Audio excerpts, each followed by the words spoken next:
3년의 공백을 넘어 이민호의 1군 복귀, 기대와 과제 사이. 수술 이후의 구속 손실, 어느 수준인가? 이민호는 2023년 시즌 중 우측 주두골 골극 제거술과 팔꿈치 인대 접합 수술을 연달아 받았다.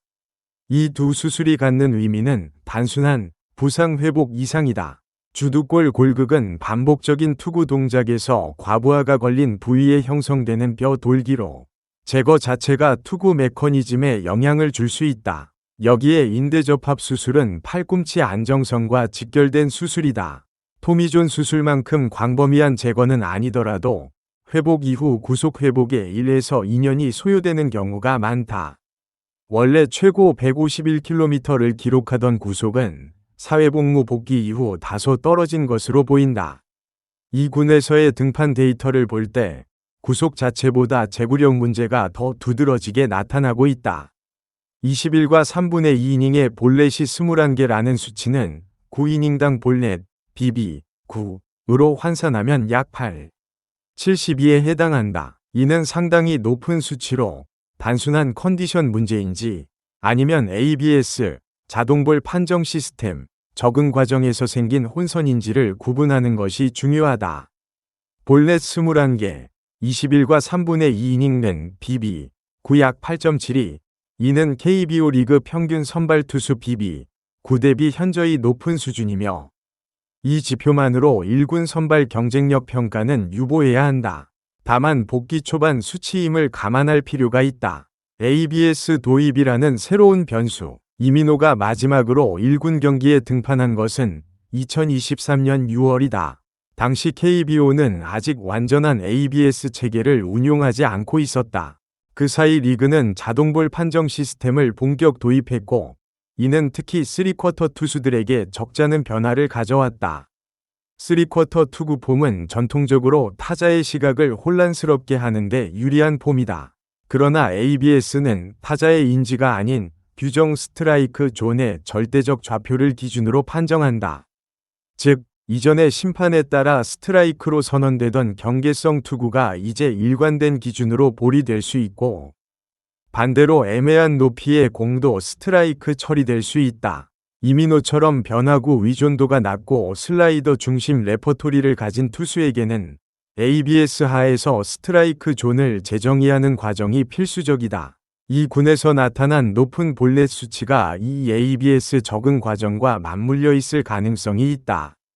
이 부분은 단순히 제구가 나빠졌다고 단정하기보다 스트라이크 존 인식의 재조정 단계로 해석하는 것이 더 적절하다. 구종의 단조로움, 진짜 한계인가? 개선 가능한 문제인가? 이민호의 주무기는 직구와 슬라이더다. 커브와 체인지업도 보유하고 있으나 실전 활용도가 낮고 위력이 검증되지 않았다. 고교 시절부터 이 패턴은 크게 달라지지 않았다. 2022 시즌 12승을 거두면서도 에라가 5.51에 달했던 배경에는 구종 다양성 부족이 하나의 요인으로 작용했을 것이다. 투수가 상위 타자들에게 반복적으로 공략당하는 원인 중 하나는 예측 가능성이다. 직구 슬라이더 조합은 타자 입장에서 상대적으로 읽기 쉽다. 특히 동일한 타자를 3번 이상 상대해야 하는 선발 투수로서 세 번째 타석에서 낯선 구종이 없다면 타자에게 유리한 카운트 싸움이 펼쳐질 가능성이 높다. 다만 이민호의 나이를 고려하면 이 부분이 완전히 닫힌 문제는 아니다. 공백기 동안 구종 개발에 집중했을 가능성도 있고 체인지업의 완성도가 높아졌다면 레퍼토리 단조로움을 부분적으로 해소할 수 있다. 현재 이 군 데이터만으로는 새로운 구종이 추가됐는지 기존 구종의 완성도가 어떻게 변화했는지를 판단하기 어렵다. 탈삼진 17개, 21과 3분의 2이닝는 K, 9약 7.06, 이 수치 자체는 나쁘지 않다. 즉, 삼진 능력 자체보다 볼넷 관리가 현재 이민호의 핵심 과제임을 시사한다. 멘탈 요소, 기사가 스쳐 지나간 지점. 원문 기사는 이민호에 대해 멘탈적인 부분이나 구종이 단조로우면서 아쉬움이 전해지기도 했다고 짧게 언급하고 지나쳤다. 그러나 이 부분은 오히려 더 깊게 들여다볼 필요가 있다.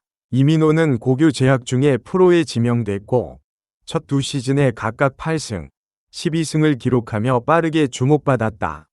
이른 성공 이후 부상, 수술, 군 복무라는 굴곡을 겪었다.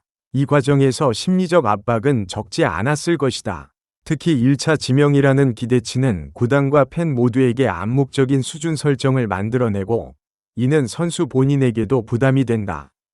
염경엽 감독이 동기부여를 언급한 것은 단순한 덕아웃 발언 이상으로 읽힌다.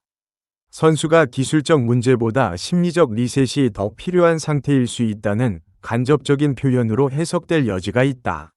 이 군에서 감각을 회복하고 1군 무대를 경험하는 것 자체가 이민호에게 심리적 기준점을 다시 세우는 기회가 된다는 시각은 타당하다. 박시원과 동반 콜업, 구단의 의도 읽기. 이민호는 박시원과 함께 1군에 올라왔다. 이 동반 콜업은 단순한 로스터 조정이 아닌 구단의 운용 방침을 시사한다. 두 선수를 동시에 올린 것은 한 선수에게 과도한 기회를 몰아주거나 반대로 지나친 부담을 줄이기 위한 균형적 접근으로 볼 수 있다. 또한 염경엽 감독은 이 군이 추천하는 선수를 올려 경험을 쌓게 하고 동기부여를 시켜야 한다는 입장을 밝혔다. 이는 현 시점의 이민호 콜업이 즉각적인 전력 보강보다는 선수 개발 관점에 가깝다는 것을 시사한다. 1군 등판이 장기적 재활의 일환이자 자신이 여전히 구단의 계획 안에 있다는 신호를 선수에게 주는 역할을 동시에 한다. 189cm 3쿼터라는 희소성. 국내 프로야구에서 3쿼터 투수 자체가 드물지는 않지만 89cm의 키를 가진 3쿼터 우완 투수는 상대적으로 희소하다. 키가 큰 3쿼터 투수는 투구 각도가 일반 오버핸드 투수와 다르면서도 체구에서 나오는 구속 잠재력이 있다는 장점이 있다. 이민호가 수술 전까지 151km를 기록했던 배경에는 이 체격 조건이 중요하게 작용했다.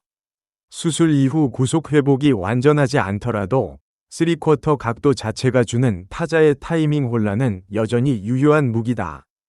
특히 좌타자에게는 3쿼터 우완 투수의 공이 몸쪽으로 파고드는 궤적이 불편하게 느껴진다. 이 특성은 구속이 다소 줄더라도 상대 타자 분석과 맞물리면 여전히 활용 가능하다. 현재 상태 정리, 분석의 결론. 이민호의 현 시점은 복귀보다 재출발에 가깝다. 과거의 8승, 12승 기록은 그의 잠재력을 보여주는 근거이지만 동시에 현재와의 연속성을 보장하지 않는다. 두 차례의 수술, 약 3년의 공백, ABS 적응이라는 복합적인 변수가 얽혀 있다. 이 군에서 나타난 높은 볼넷은 명확한 과제이지만 탈삼진 능력 자체가 완전히 손상되지 않았다는 점은 희망적이다. 구속 회복 여부와 ABS 하에 존 감각 재정립, 그리고 체인지업 또는 커브 활용도 향상이 이후 행보를 가르는 핵심 변수가 될 것이다. 1군 복귀 등판의 결과 하나하나보다 복귀 이후 일정 기간 동안의 볼넷수 감소 추이를 지켜보는 것이 이민호의 재기 가능성을 가늠하는 더 정확한 지표가 될 것이다. 기술과 심리 양 측면의 복합적 회복이 동시에 이루어질 때 이민호가 과거 수준 이상의 선수로 돌아올 수 있을지가 결정될 것이다. 이 분석은 공개된 기록과 통계를 기반으로 한 개인적 관점의 서술이며 공식 입장이나 확정된 사실이 아닙니다. 분석 특성상 추정적 표현이 포함되어 있습니다.